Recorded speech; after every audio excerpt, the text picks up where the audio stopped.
Hi, everyone. I want to welcome you to our webinar, How Oranj Uses Benchmarks to Improve Customer Experience. My name is Tyler Crumpler, and I'm on the marketing team here at Pendo, and I'm going to be your moderator today. So just really quick, before we get started, I just want to go through a couple housekeeping items. So if you have any questions during the webinar, you can submit those using our QA function, and we will be moderating those, and we'll address those at the end as time allows and as they come in. So we also will be sharing a recording of the webinar via email to anyone who registered within the next 24 hours, and also including a copy of Pendo's product benchmarks in that as well. So now, really quick, I'd like to introduce our speaker on the next slide. So I want to introduce Marco Fabrega, product designer at Oranj. Oranj is a software platform for financial advisors and has used Pendo benchmarks to help understand their performance relative to other companies of their size. Through analysis and investigation, Oranj was able to identify areas of opportunity, improve user experience, and reduce their churn. So I'm going to kick things over to Marco to let him get started on telling us their story. Yeah, absolutely. Thank you so much. So yeah, like you said, I'm a product designer based in Chicago, working at a startup called Oranj. And really, I'm a product designer, but I work with a lot of our teams here to make it easier for financial advisors to build and scale their practice. But at the end of the day, I would say, it's really about solving their existing problems and, building solutions for them that actually help impact their practice too. Really, Oranj is a software platform for financial advisors, dealing with streamlining their investment management and client services. Being a financial advisor, deals with a lot of things from the day-to-day, like paperwork, and actually managing deepening their client relationships. So everyone in our company is very much so focused on, improving their experience. But I would say everyone is, not just improving their experience, but perfecting our product's craft. This is something that, everyone from engineering to leadership, to CS to marketing, everyone is focused on improving, their piece of the pie, because it all goes together to, creating one singular experience for actual users. So being a financial advisor, is still a lot of challenges. It hasn't really changed much, from 20 years ago. There's still a lot of things with gaining client trust, differentiating themselves from other financial advisors, and different things that are happening now with robo, technology. There's still a lot of paperwork that goes in this process. A lot of things that are still dated that happen offline. It's not all connected yet. And really still lengthy in-person meetings are really the key driver for some of those relationships. You can only imagine if you have a practice that's, based in Texas, having clientele all across the country increases your, time to actually service those clients too. And really too, their compliance is always kind of like with them as well. They're dealing with a lot of different issues concerned because they're dealing with people's money. So they need to make sure that they're the trustworthy guardians of actually making strong financial decisions. So let's rewind to January 2019. We were using Heat to track our product analytics, Redash, that's connecting to our data source, the source of truth as we call it, and Iridise to create walkthroughs and guides. Our head of product, took a step and said that, we need more precision. These tools, were a lot that we were using and they're, giving us some, value, but we needed something more depth in our actual usage and our ability to actually service our clients. And that's where the match made in heaven, Oranj and Pendo kind of came together. It was incredibly simple for us to get set up. It latched right onto our product. So it began, tracking our usage immediately once we got set up. This is great for looking at things in terms of click rates, engagement, retention. It opened the door to a lot more precision and actually understanding our product usage, even from a quantitative standpoint. Really, the personalized feedback, with the guides is, personalized guides is actually a step further, is actually Pendo allows you to do segmentation with the audiences within their product. So for us, it was like, we could give our new customers a brand new experience. We can give our current customers, updates that are happening with our product. Really allowed us to kind of look at every step of our customer lifecycle and give clear context. And the last one too, collecting feedback. It opened the door so much more for not only just seeing what people were doing, but offering, surveys, offering questions, asking questions, serving up marketing campaigns. Really, it's just a better way of connecting us further to our actual customers. Pendo allowed us to go faster without necessarily going through development cycles. Our team does move incredibly fast, but we'll be the first to tell you that it's really about getting, faster value to our actual users. So this is like a high level overview of, our current adoption funnel. This is no different than probably you see for a lot of different, SaaS products in the market. Really, there's a sign up phase, there's a setup phase, onboarded, engaged, adopted. And for the sake of this, we're going to focus on right here. So our biggest grief was actually getting set up the onboarding phase.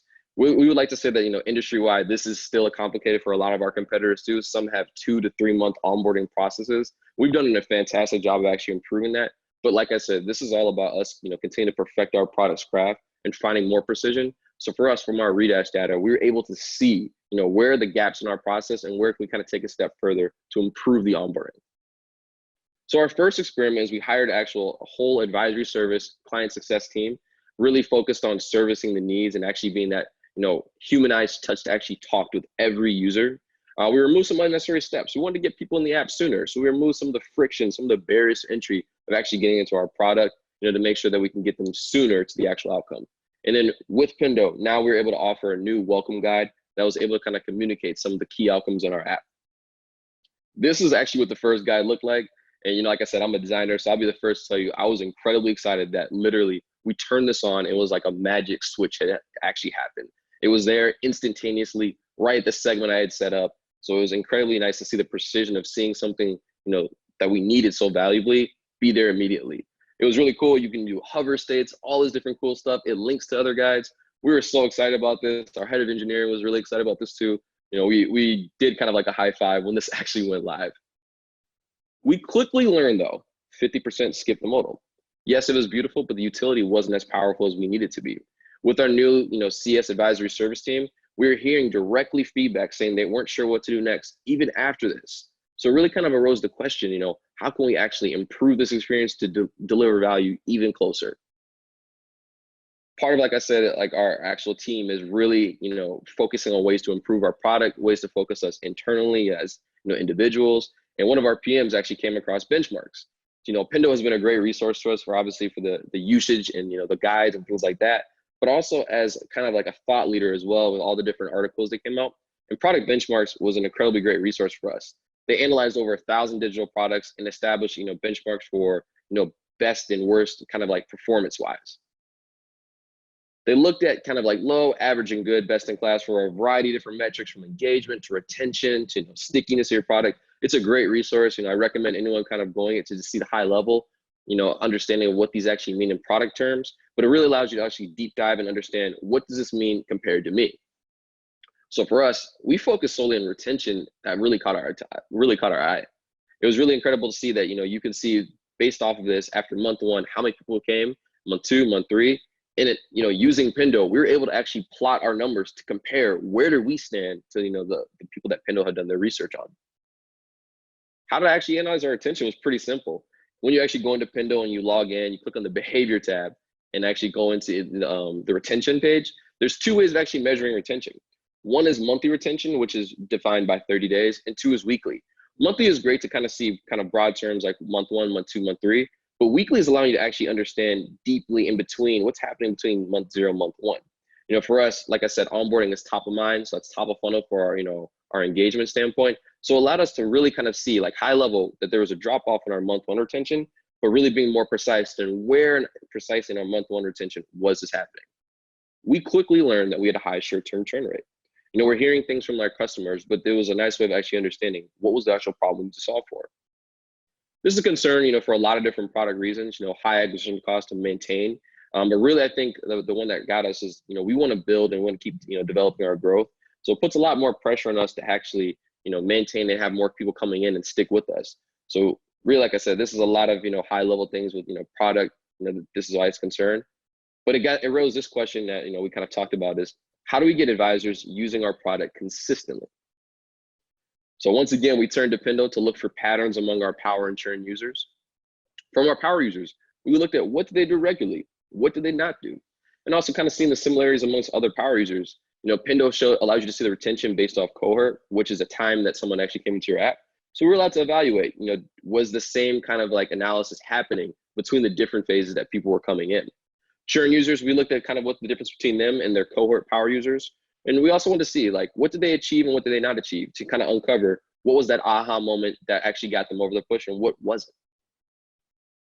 It was really incredibly simple to kind of do this. And I'm sure there's a variety of different ways to do it. But the way I looked at how like I could find those kind of indicators was I looked at power users based off their visit frequency and their funnel status. The funnel status is back to our redash data to kind of see where I showed high level before, where they actually follow through and getting actually onboarded and engaged. Churn is really simple because like the retention page allows you to see the dropped off users based off of the month they actually came in.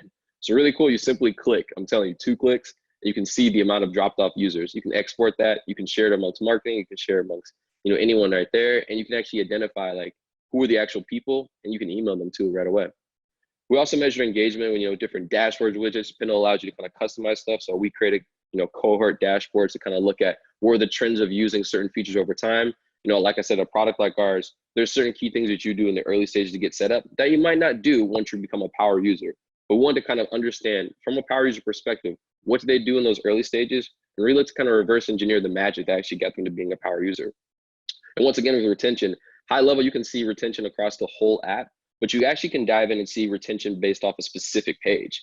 So it's one thing to see like how someone was retained in your app, but seeing like how often we're using a particular feature, how are they often particularly visiting a certain page. And then lastly, like on every single visitor actual page, you see a timeline, a crystal clear timeline of the series of events they took. So once you've tracked, all of your elements and tagged everything too, it gives you a beautiful timeline to kind of see like what was their actual path to their journey for specific days. Really, it uncovered kind of very simple things from amongst our power users. We found some really common usage patterns, which is, great validation for our marketing and understanding also for, some of our leadership teams to see like, what are some of the ways they're using our product. We understood too really quickly some of the behavior things, like they had high visit frequency during onboarding. They had frequent interactions with our team. This kind of showed that they were constantly talking with us and we were getting set up. So once again, they allowed like our CS team, like our advisory service team, to actually double down and deliver on the outcome. And once again, to provide that human element touch. We also noticed too, that they committed frequent key outcomes early on. So getting to that aha moment in terms for us, that's, inviting someone to our client portal, allowing them to kind of further deepen that client relationship, or actually generating a rebalance to ultimately execute a trade and do it in seamless fashion. The churn users, it was very simple. They had low interactions with our team, low visit frequency during onboarding. So it's kind of 2 eye-opening things that, really easy for us to kind of have more precision on. Really, at the end of the day, we kind of looked at it like our first setup of our app and realized that there was a low amount of setup guidance. So we also, kind of took the first step in saying like, what actions can we take to increase our time to value? Our second experiment, which we launched literally a couple of weeks ago, we're incredibly excited about, is we improved our welcome experience. We took some of the learnings from the usage patterns we saw, took it, back to marketing, talked, with our leadership team as well, and we decided to reinforce our value upfront very clearly with some of these patterns. We also enhanced some of our empty states. That's something that we did not do with Pendo. It's something that was led by kind of the decisions that we saw from Pendo. So imagine if you come into an app and you see nothing, it's kind of like not really helpful to see the guiding light to actually achieving your goals. So we took this as an opportunity to enhance our empty states with visuals, but also, link to some of our resource center articles, some top things to actually get them set up. And lastly, using Pendo, we did product walkthroughs. This is something really incredibly exciting to kind of show the key steps to actually getting educated to actually getting value in our app. So really breaking down step 1, step 2, step 3 of actually what you can do. So this is our brand new welcome experience. We decided to actually add a screenshot of our actual application to show kind of like what it's going to look like once you're set up, see some of that data density, which is something advisors crave when they're actually using applications like this. There's a lot of utility. You're seeing some of the features from a high level too as well. And also giving them a nice welcome to saying, welcome to Orange. We're excited to kind of help you, take your practice to the next level. The second image you're seeing is like us actually taking our usage patterns and actually just diving deep down and bucketing our features in that. Based off that, it takes you to one of our empty state pages that allows you to kind of get more self-servicing and setup. This is actually an example of one of our empty state pages. Really cool. Like I said, we didn't necessarily use Pendo for this, but it's something that Pendo led to kind of showing that we needed more setup guidance in our application. So in terms of feasibility, this is something that we actually were able to implement incredibly quick. A lot of this is just, very generic HTML and CSS. So our team, our users team actually prompted us out really quickly. So shout out to them on that. What we did is we actually incorporated a video, a GIF in the top left-hand corner, something really cool to kind of add a little element, little animation, eye candy, but at the same time, kind of starting to show what it looks like once data is on this page, and then reinforcing our key value outcomes throughout. Kind of showing some of the bread and butter of what we do, a little social proofing in terms of, the ability of once you actually connect our accounts, seeing that we've done, a lot of things with, our asset management and things like that. But like I said, shortcuts to resources, very simple things, kind of surfacing all this stuff. And really the cool thing about it for us now is we're tagging all this stuff with Pendo. So we're going to see in the timeline feature, what is it they're clicking on now with this next experiment. This is also an example of one of our product walkthroughs. It's really cool. It's really simple to make. You can literally create like steps using like kind of, the basic text elements and using kind of the different ways to link the guys. So you can literally do step 1, step 2, and step 3 and surface these, kind of product walkthroughs in your resource center, which is always housed in the bottom right-hand corner. Or you can use it as a guide that dynamically automatically pops up on their first time visit. Really, what's next with Pendo? You're kind of seeing that we're taking steps to actually add more precision, but we really believe the next step is actually customizing the walkthrough experience based off some of the more specific usage data of our actual users. We do pull in some data from Salesforce that we actually could using to actually add more segmentation and personalization. So we're really excited about that. This has been a great learning for us to see like, where can we make incremental steps and also evolve as we go without, spending too much time, with development or too much time overthinking things. But also too, working with marketing to actually add targeting educational videos.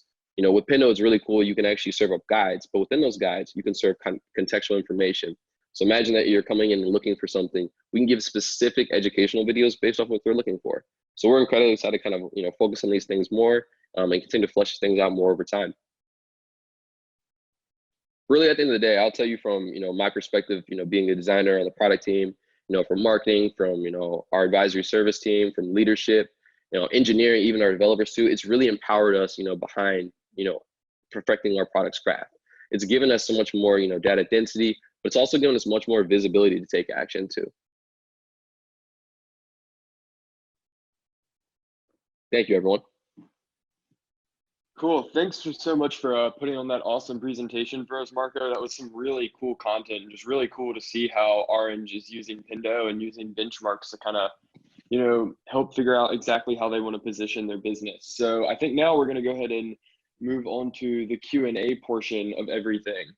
So first question we have here is, how does Oranj link product success to business objectives in the short term and even the long term?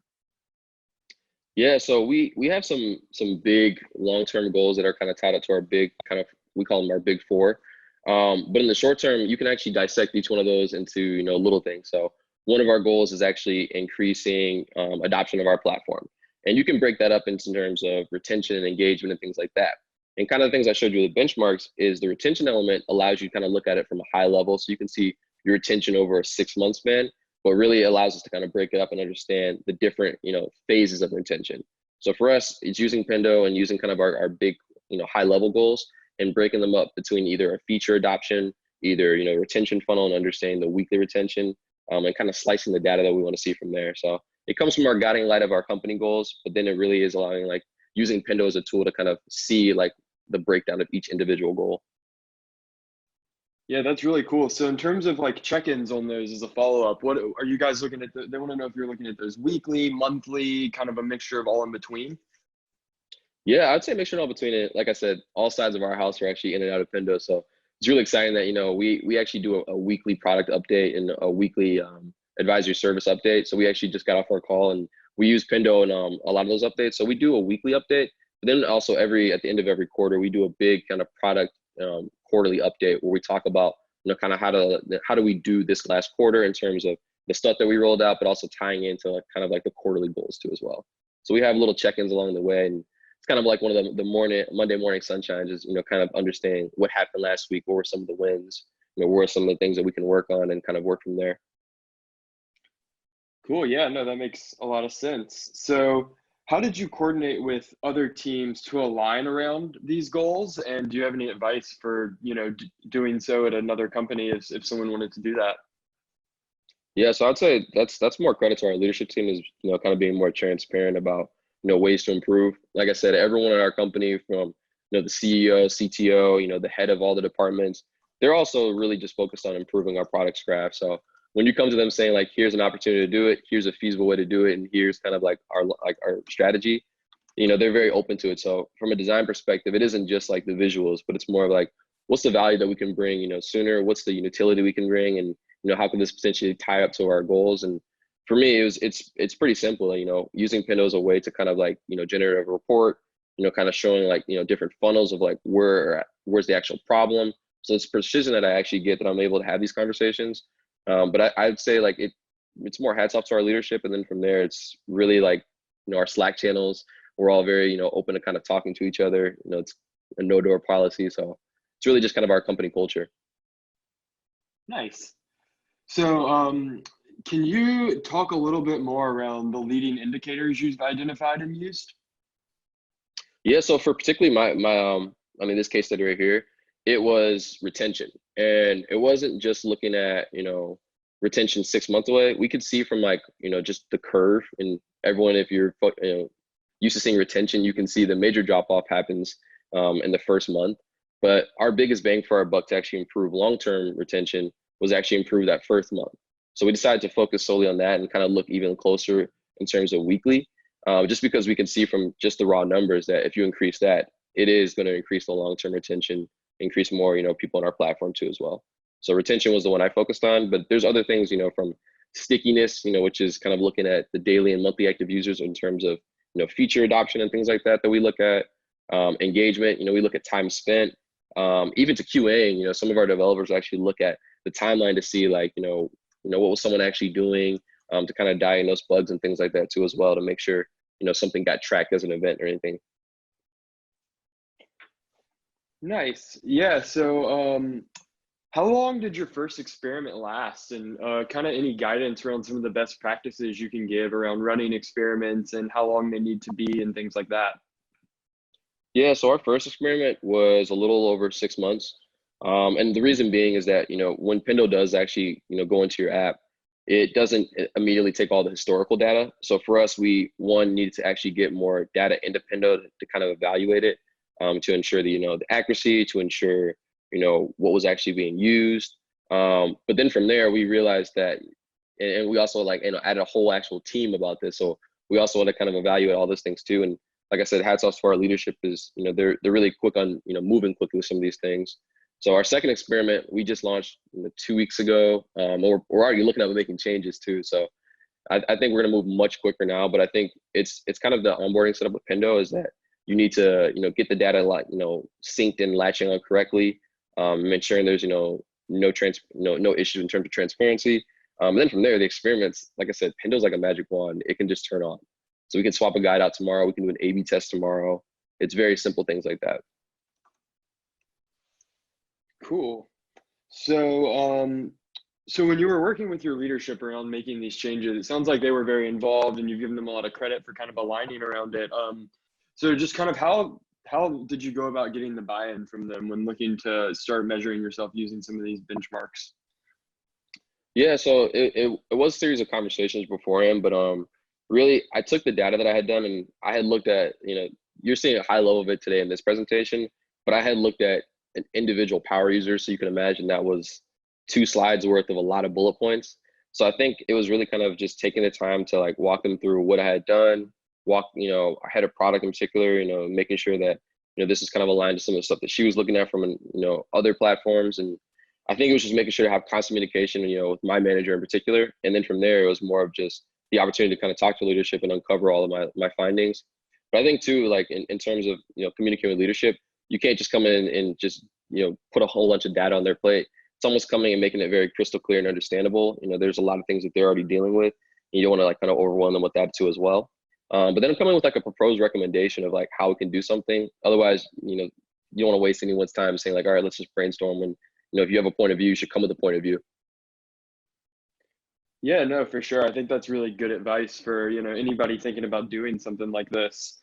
So we're going to go with one more question before we close things up, and then we can follow up with any of the other questions we've gotten through email. So when you were building out your second guide, how did you decide what kind of content to include in there? And did anything that you had learned from previous tests help influence that at all? Yeah, so our first experiment, we focused on kind of like features. Like, so particularly it was like add accounts, add contacts, add firm details, because we know those are like, the bare things you need to do to actually get set up on our platform. So rather than focus on features, we looked at it as another opportunity to kind of surface marketing, which was like, once again, kind of selling the key outcomes in our product. And then from there, surfacing it. We realized too that if you just tell someone to, let's just say, transact, and they don't understand the why, it's a little bit harder to understand. You can imagine that for anything. If someone's asking for your data or someone's asking for, you to import, your contacts, you want to know why and what the purpose is. So for us, our second experiment was more kind of like, instead of saying add contacts, it was, manage clients and prospects, which is the outcome that you actually get using our product. So now that you're clicking on it, you're already kind of primed to think about what's next. And you already think about like, how can I do this in terms of my practice instead of like ad context, which you can see anywhere from your phone book to Facebook and things like that. So we want to make it very much framed in kind of continuously selling our marketing and our value. Nice. And actually, I'm going to throw you one more just because it's super relevant to you as a product designer. So, just talking about looking at why is it important for product designers to kind of use benchmarks? And, what are some of the ways this has really helped you in your role? Yeah, so I would say at the end of the day, like a product designer has to be in tune to the business. That's how we make kind of like the best possible decisions. For us, it's, understanding the problems, understanding the existing problems that they're having, the ways they're attempting to solve it. But when you align to like, the ways that you can measure and engage it, that's actually how you can surface the best possible outcomes for them. So for me as a product designer, I'm fortunate that I get to work across all different teams, even from marketing too as well with product. But I think the next step is, making sure that you're in tune to actually an outcome that you want to achieve from the designs you do, not just the visuals, the utility you provide for, your users too. And it all kind of comes down to problem solving. So the benchmarks are great because you're kind of seeing like, how are they actually adopting it? It's one thing when someone says, yeah, I'll use that. It's another thing when you see someone skip, a guide in a process. So I think the benchmarks are kind of a crystal clear, way of kind of understanding like, how do people actually use your product, not what people are saying about your product. Yeah, no, that makes complete sense. So I think we're going to move forward to our closing remarks. And again, we'll follow up with any questions that get addressed here in email later. But I just wanted to thank all of our listeners for taking the time to join us today and tune in. And Marco, just really appreciate you taking the time out of your day to share Orange's story and your story and kind of, how you guys have used Pendo and used benchmarks out there in the real world. We really appreciate it, and we really appreciate, partnering with Orange. So just for everybody, we will be following up with some of the individual questions via email. We will be sending out the recording within the next 24 hours. And if you haven't already, we're going to send out a copy of our benchmarks report for you to go and check out with that recording. So again, we appreciate everyone for taking the time, and we really appreciate hearing your story, Marco. Thanks, everybody. Thank you for having me. Thank you, everyone.